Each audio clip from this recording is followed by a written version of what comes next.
Hi friends, Siragadikka ஆசை serial உங்களுக்கு பிடிக்கும் அப்படின்னா நம்ம சேனலை லைக் பண்ணிக்கோங்க, சப்ஸ்கிரைப் பண்ணிக்கோங்க. அப்போ தான் நான் போடுற வீடியோ டெய்லியும் உங்களுக்கு நோட்டிஃபிகேஷனில் வரும். நீங்களும் எல்லா எபிசோடில் என்ன நடக்குது அப்படின்றத மிஸ் பண்ணாமல் பார்க்க முடியும்.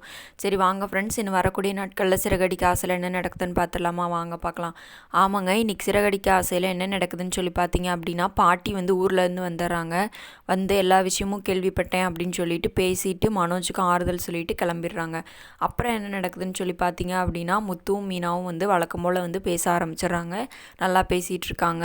அதுக்கப்புறம் என்ன நடக்குதுன்னா ஏற்கனவே நம்ம மனோஜ் கடன் வாங்கியிருந்தாலும் அந்த ஃபைனான்சர் வீட்டுக்கு வந்துட்டு ரொம்ப பிரச்சனை பண்ணி பேசிகிட்டு இருக்காரு. உடனே சிந்தாமணி போட்ட பிளான் படி நம்ம விஜயா 50,000 வாங்கி வச்சுருந்தாங்க இல்லையா, அந்த 50,000 எடுத்து ஃபினான்ஷியர்கிட்ட கொடுத்துட்றாங்கங்க. அப்புறம் உடனே ஃபினான்ஷியர் சொல்கிறாரு, ரோஹிணி இருக்கனால தான் நான் கொடுத்தேன், இல்லைனா கொடுத்துருக்க மாட்டேன் அப்படின்னு சொல்லி சொல்கிறாரு.